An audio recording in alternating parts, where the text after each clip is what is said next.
Hello everyone. Welcome to the webinar about enterprise architecture benchmark.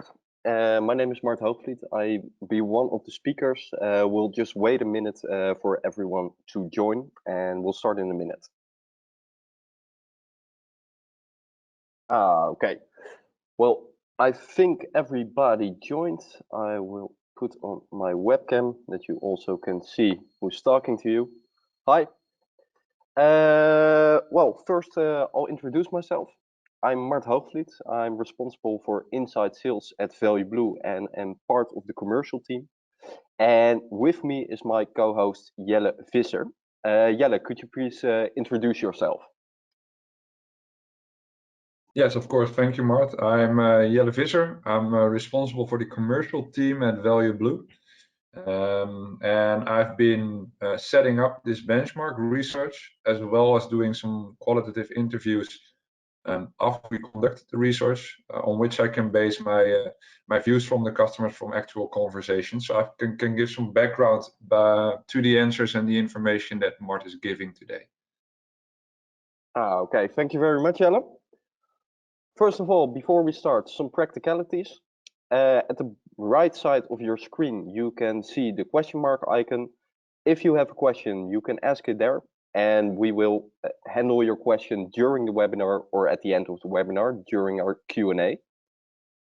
For the rest, we would like to engage you with using polls. We'll ask a couple of questions that have been coming up with the benchmark, and we are wondering what your response is. Also, the replay and evaluation. After the webinar, we will send you an email that contains a replay of this webinar, the slides I'll be showing you today, also, of course, the entire benchmark report, a feedback form about this webinar, and also a link to join the research with the benchmark. And of course, we would like you to fill both out. First of all, the research, of course, which helps us get more quantitative data, and also the feedback form with which helps us enable to further improve our webinars. Well, let's dive in. First of all, the agenda. First of all, I will talk about the benchmark, give you a bit of background about that. Then I'll tell you a little bit about the audience we surveyed. Also the results, of course, the goals and challenges the respondents face, the influence of architecture governance on goals and challenges, and of course a Q&A at the end of the webinar. Well, first of all, to start, why did we perform a benchmark? Well, at Value Blue, we see a lot of difference between companies we speak to which extent IT contributes to the accomplishments of business goals. And to create more insight in the correlation between IT projects, company goals, and the impact this has on the eventual success of the organization, we conducted the IT Governance and Architecture Benchmark 2019. Well, as you can see, we want to better understand our target market. Better understand our target market. We want to get a more in-depth conversations with attendees about their challenges, and we want to support our own strategy with quantitative data, of course. In the benchmark research, and of course this webinar, will zoom in how the growth and innovation of an organization are supported and furthermore enhanced by IT, and which role architecture has in that subject. Well, these are the questions that are the main theme in the benchmark. What are the most important areas of innovation for today's companies? And how is architecture and governance supporting the realization of these innovations? And the research questions, how does governance affect the performance of the IT organization? Of course, to which extent are business results driven by IT performances? And what are the biggest challenges for IT executives at this moment? Jelle, perhaps you could explain to us why these questions are the main theme of the benchmark. Yes, of course. So to start off, I start off with question number 3. We started off with asking what the biggest challenges are for IT executives right now. So what are the areas of innovation that they focus on, and what are the challenges in reaching these goals that they set for themselves? is very important for us to understand, because of course this defines the way you're gonna set up your governance, you're gonna set up your architecture in order to do that transformation and get and reach to those goals. Then the next question we ask is how does the governance of the IT organization, but actually of the whole organization, affect the performance of an IT organization? We believe that it's very important to have a good architecture governance, a good governance model, in order to be able to quickly, safely create the designs that you need to innovate. And at last, but not least, you need a good governance model.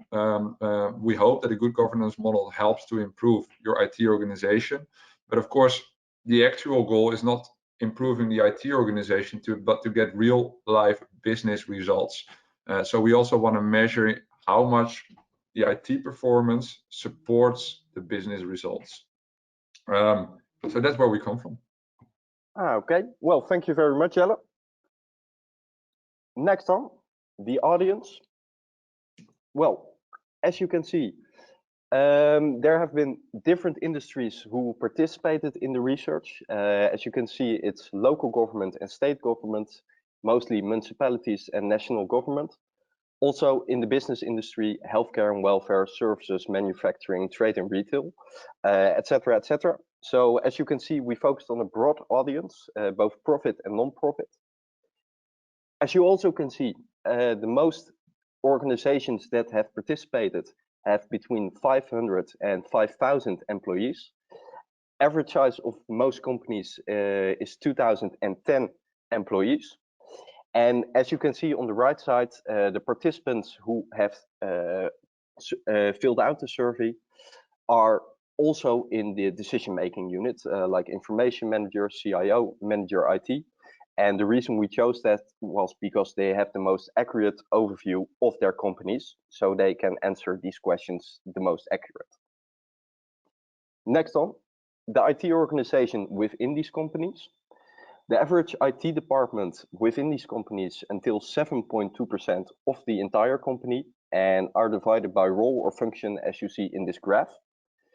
What stands out is this percentage is higher. So if the IT department is a bigger part within the company, we see more enterprise architects, business architects, software engineers, and data engineers on the payroll. Companies that focus on international expansion have more business architects.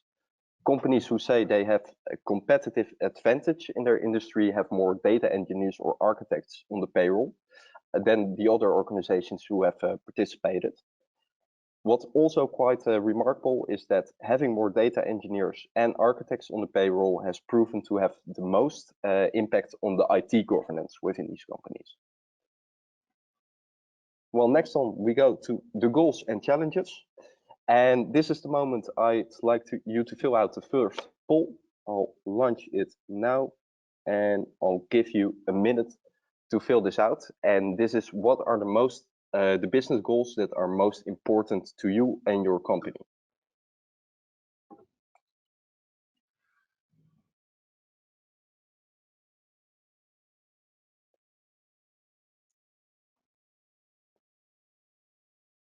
If every one of the attendees can fill this out, I see that a few people have voted now.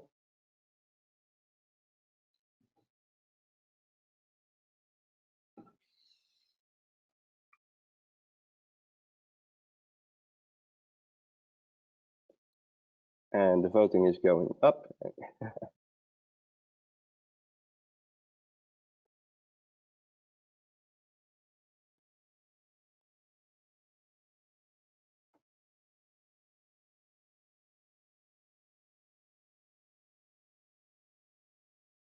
Okay. Well, most of the people have answered the poll. If we'll share the result, as you can see, most people say digital transformation is the most important business goal within their company. Also making the organization more flexible than the reduction of company costs and customer satisfaction and retention. And none of you have answered IoT as one of the business goals that is most important. That's actually as you can see here, correlates with the benchmark we've did. First of all, these are the top 10 business goals of C-level that we've managed to get out of the survey. What we notice is that there are a lot of C-level priorities that are related to IT. On average, there are about 4.05 different goals per company. And the one that's most named, also in the benchmark, but also by you, is digital transformation. Sorry, Martin, we are still seeing the poll. So you have to end the poll in order to make us see the next slide. Thank you. Thank you, Jelle. You're welcome, can you now Rowan. see my screen? Can you now see the slides, Yes, Jelle? Okay. Yeah, all right. we can. We can. All right. Well, as you can see here, it's 81% is digital transformation. 81% of the surveyed said that this was a part of the C-level agenda on average. And if we dive further into it, we see with, for example, municipalities, it's even a full 100% who announce it as a top priority. Furthermore, it's quite interesting that the top two on this list are means to an end, both digitalization and flexibility. And the ultimate targets like cost reduction, customer satisfaction, and to improve the productivity of employees are all seen as a lower priority, same as increasing revenue through new customers. What we also see is that priorities which are often chosen together are cost reduction and improving the productivity of personnel. And Jelle, like we said before, this list is filled out by people within the IT organization. Do you think we get different results if we ask these questions to C-level? Yeah, so after we did the quantitative research, as I said, we did a lot of in-depth interviews with some of the respondents. I did around 20 or 30 interviews.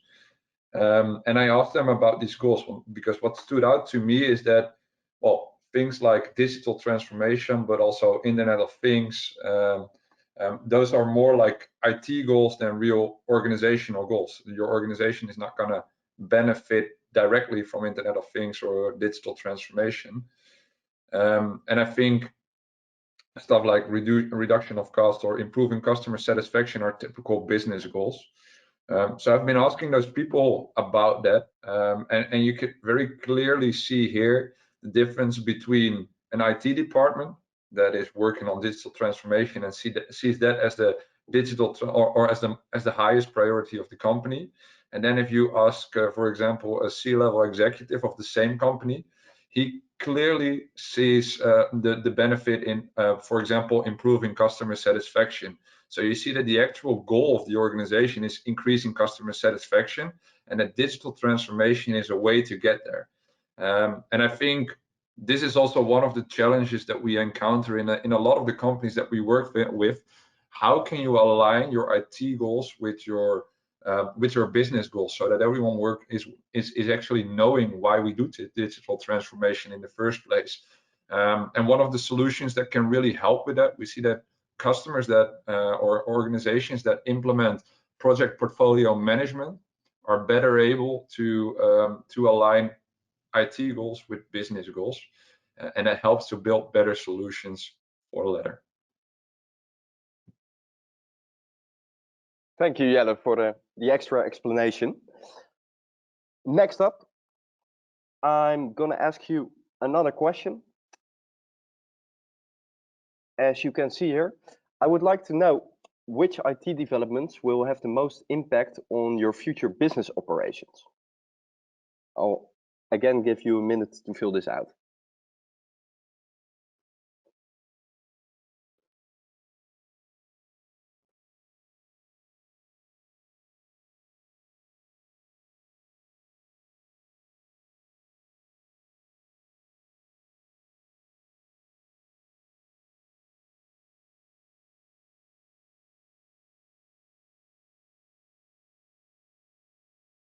I see some people are voting at the moment.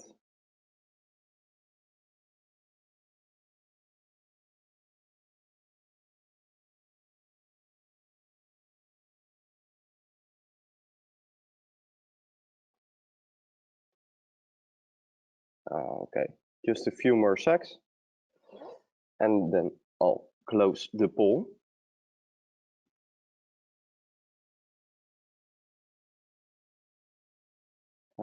Okay. All right. If we then look at the results, most of the people say cloud computing, big data are quite important, but the most named are application integration innovation and artificial intelligence and machine learning. And if we look at our next slide, that's quite interesting because it differs from the benchmark and what we see in the entire benchmark of the people we've surveyed. Well, what we see, as you notice yourself, the IT landscape is changing ever more, and we see a lot of different new technologies that demand attention, and that seems to be quite hard, especially for companies that lack grip on their own landscape or companies who have difficulty with the alignment between IT and business. The most notable developments for IT are cloud computing, big data, and innovation with application integration. And this first wave of technologies is closely followed by the new technologies, such as AI, IoT, and smart sensors. Jelle, can you give us some feedback on these innovations and what also came up within the conversations you've had? Yeah, so I think the general feedback that I got during the interviews was that cloud computing, big data, application integration are indeed the things that they focus on most right now.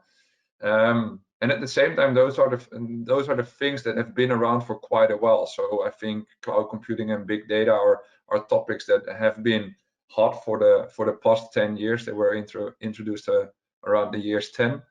But currently, they are still the IT developments that have the most impact on the business operation now and in the near future. And of course, people are also very interested in all the maybe even hotter innovations that you hear about in every seminar or webinar that you go to now, like blockchain, process mining, robotics. However, they say those innovations are currently not yet really impacting our business. So we might be somewhat experimenting with them, but the things that are really changing our operations, that are affecting our operations, are still those things. And a lot of companies still try to get grip on their data, try to implement a good application integration, are still very busy with migrating everything to the cloud. And what stood out to me was that most organizations, because of that, sort of felt that they were lacking behind, but they all had the same feeling. They all had the feeling we are still doing cloud migrations. We are still getting up to speed with data. And nearly no company is really using any process mining or blockchain yet. Like, of course, they are there, but those are the exceptions to the rule. So I think most companies are busy with the same things, and that's of course interesting to see. You might get a different feeling if you follow all the events and the topics on those events. Okay, thank you.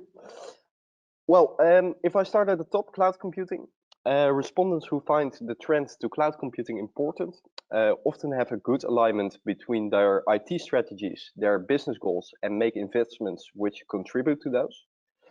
Also, these companies have better growth.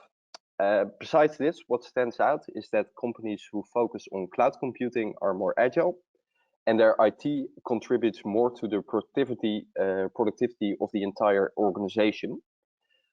If we zoom further on big data, we can see that this is mostly important for companies who have said that IT investments specifically attribute to their business goals. For a lot of companies, application integration is related to big data if they talk about the trends which will have the most impact on their future. Do you know why that is, Jelle? Yeah, so I think that innovation is specific for specific industries. So what you see is that sorry, there's I'm working from home. There's something driving by, but there's a lot of companies that use robotica and robotics, but they're usually in specific industries. So those are industries that have a lot of manual work, that are very labor intensive. And I think those high productivity environments, they benefit the most from robotica. So there, it's the first industry where it seems logical to invest in robotica because it saves the most money, it saves the most manual work. While instead we see that companies that are more based on information processing are less focused on process mining, but more on artificial intelligence and big data. So to me, it seems quite logical, but that's the explanation. Okay, well, thank you very much. If we'll go on to the next slide, for most organizations, these are the IT challenges they face to accomplish their priorities. And as you can see, 79% say the collaboration or alignment between business and IT seems the biggest challenge to accomplish the aforementioned goals. For the large majority, a lack of collaboration seems to be the largest obstruction to succeed in digital transformation, which, as we've shown, is the highest priority for most businesses. Besides alignment between business and IT, two subjects: one, keeping grip on the IT landscape, and two, compliance with law and regulation, are easily deemed as the most challenging. Control and navigating through a central overview in business, IT, data, and risk is still a difficult topic for most companies, we see. And there are, of course, a lot more challenges that have been named during the benchmark, but in this overview, to keep it an overview, we show you the challenges that have been named by at least 30% of the respondents. Other challenges like ROI calculations about investments in RT are deemed a lot less important. Just like priorities we've just spoken about, we see that a lot of challenges are asking the attention at the same time. And on average, the number of challenges faced are 5.85. So there are even more challenges than business goals. Well, if we go to the biggest challenges, collaboration between IT and business. A central repository about business and IT is indispensable in providing the correct information for projects. After all, here you can find all the information for preparing the project in one place. And to use the information, it is important that it is accessible, understandable, and is always up to date, of course. And the central source should be a truth shared by all the people that work together to maintain that truth. And as you can see here in the graph, only half of the respondents manage this in their own organization. The other half hardly or never works together. And there's even a fairly large group, as you can see, 12%, who do not have a central view at all, and where everyone works with their own tools and their own systems in their different departments. Although 50% of the respondents say they have a central source of information, you can see in many cases it is apparent that it's not sufficient or not accessible enough to support their projects.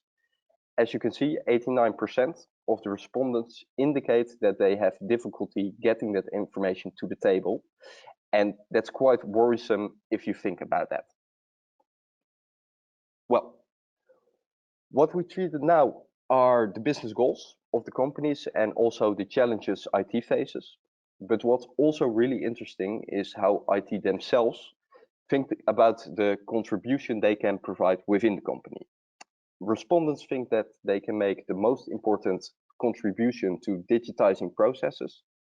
In addition, as you can see, 61% believe that they can offer the means for cooperation, both internally and externally, and 51% consider the application of new technological developments an important contribution.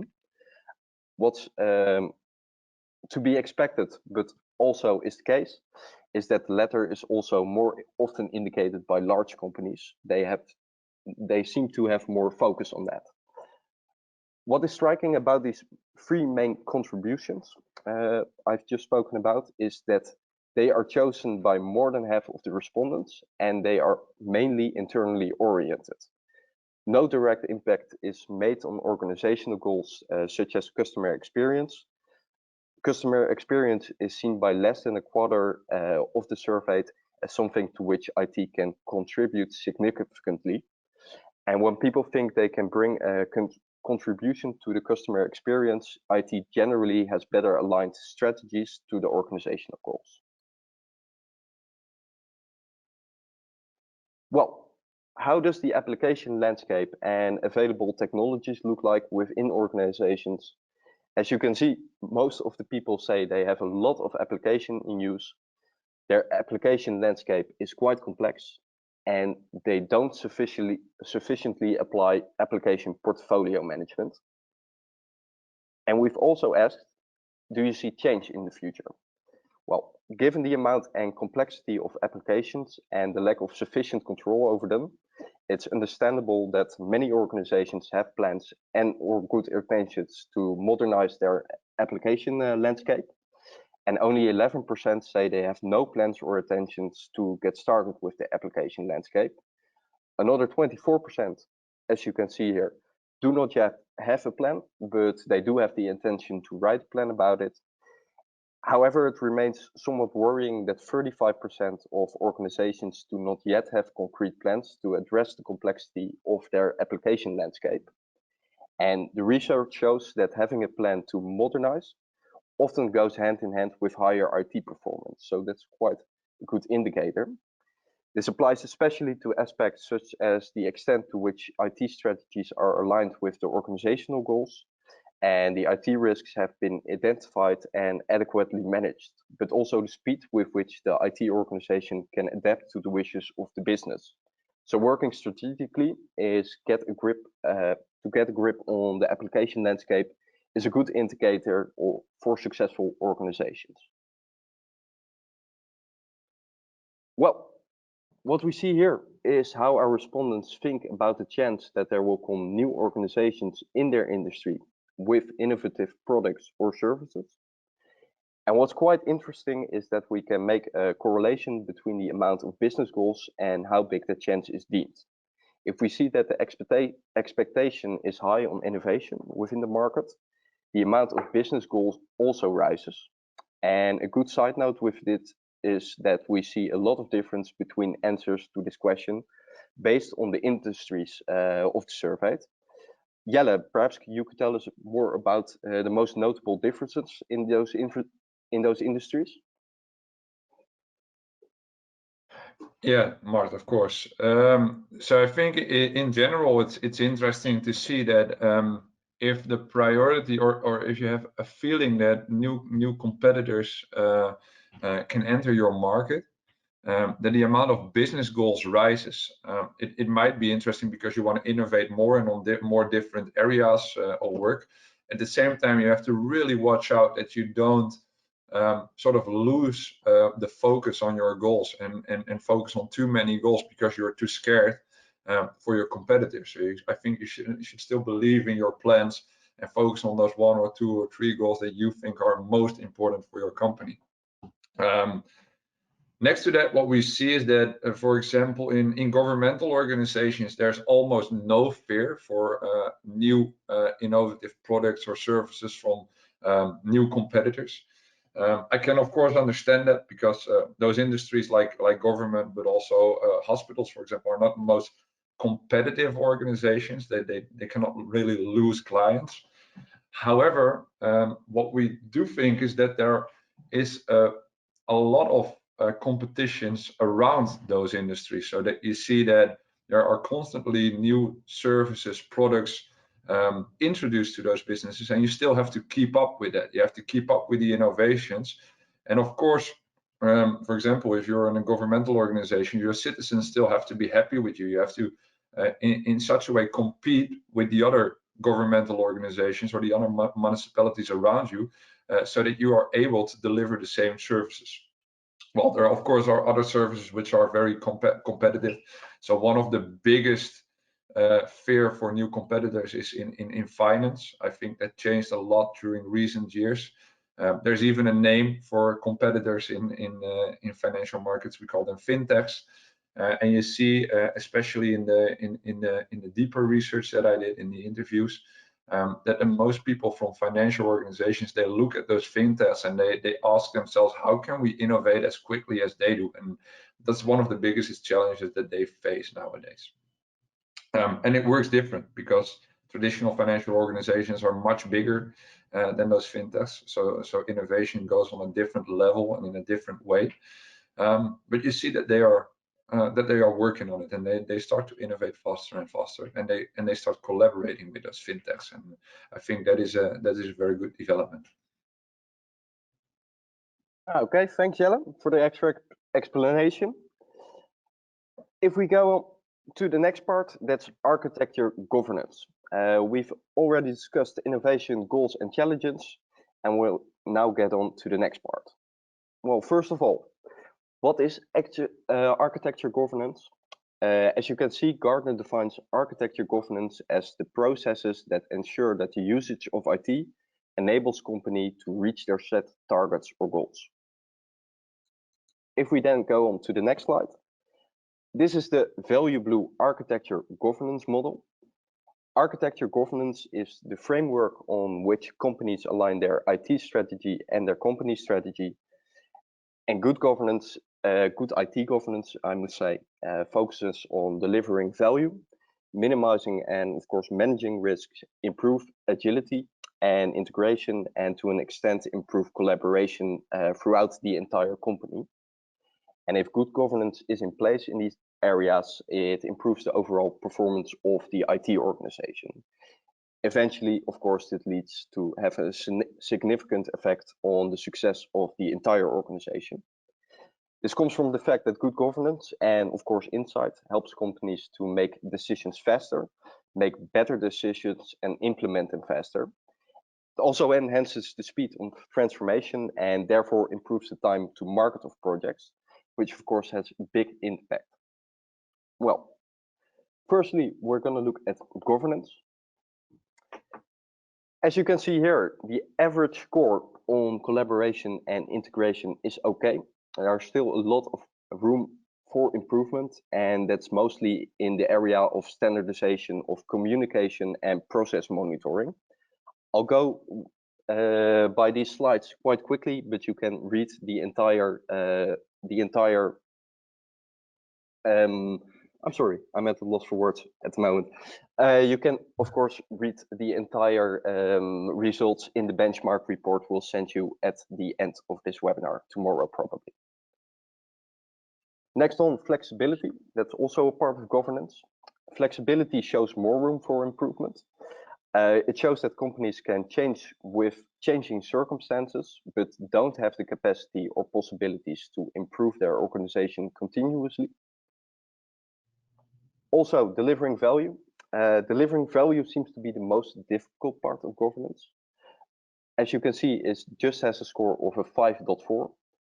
And the only part that just scores a meager pass is taking lessons learned from the past and take them into account in future IT investment decisions. With risk management, we see that risks are identified, but there isn't enough manpower or budget to manage them. And these are the main topics within the governance architecture model of Value Blue. Well, the aforementioned aspects within governance have a high impact on the performance of the IT organization and therefore on end user satisfaction, which on average has a score of 6.5. So that's not too high. And we see if IT performance and end user satisfaction score high, we go to the next, and that's organizational goals. And we see if the IT performance and end user satisfaction from the last slide is quite high, the organizational goals score also a lot better. We see also if the governance improves. So the first step, the end user satisfaction is influenced quite heavily. So if governance takes care of a good IT performance and end user satisfaction, the organizational goals will be reached more quickly.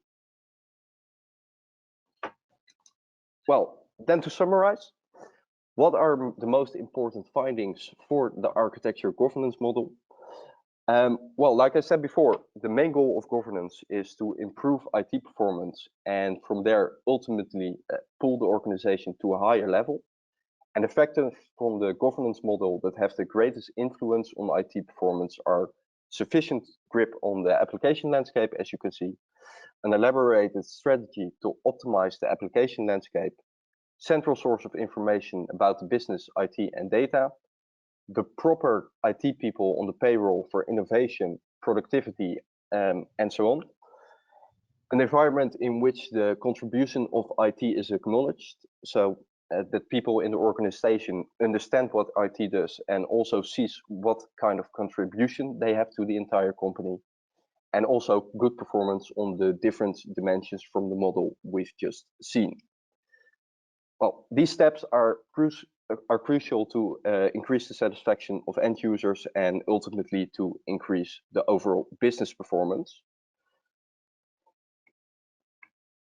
That was the architecture benchmark, and I was wondering if there are any questions. Well, Mart, up till now, no questions have been asked. I think we can proceed to the next step. Let me see if anything. I think there's one question coming in, and the question is, are there any results in particular that surprised ValueBlue? I can answer that myself. I think in general it confirmed what we thought was coming out of it. But what surprised me, there were different parts of the report that surprised me. So, for example, I found it very interesting to see what innovation companies were focusing on and what their goals were with that. It was not completely a surprise, but I think it's good to test it every now and then. And also, I sometimes I think because you're in it so deep, you might think that companies are already always working with blockchain and those kinds of things, but they are just at the start of it. What I also was very happy to find is, of course, that architecture governance is really contributing to reaching your company goals. Because if that wasn't the case, we as ValueBlue offering a central repository to do architecture and architecture governance with, well, that wouldn't really make sense. So I was very happy that the results could prove that we were focusing on the right areas.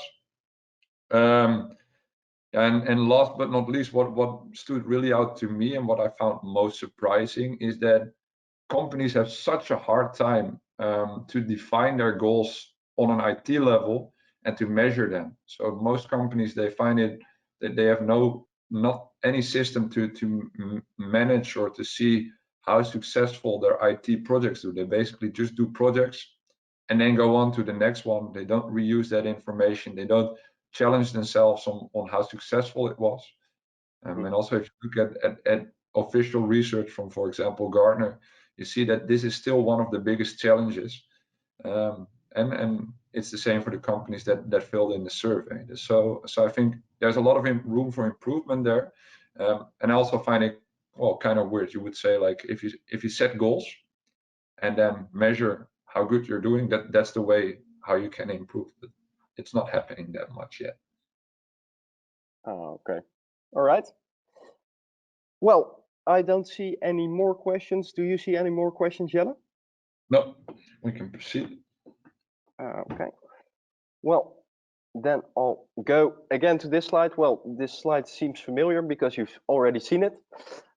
After this webinar, tomorrow probably, we will send you an email that contains a replay of the webinar you've just seen, also the slides I've shown you, and the entire benchmark report, which goes much deeper into the content than we've done for now, because we have to keep it manageable for 45 minutes.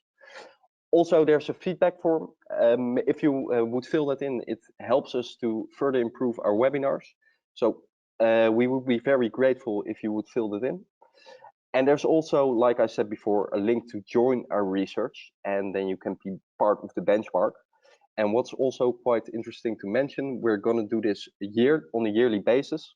So this year we have done the first one, and next year we will do a follow-up, and we would like to ask you to join that next year. Oh, Jelle. To add to that, well, we would really appreciate you to join our research. So those results will be used for the next version of our report, which will be published around September. And then for the year after that, we will do a yearly cycle of this benchmark. And we are very happy to get feedback. So we will share the report with you after this, and we will share every version of the report every year with you for free.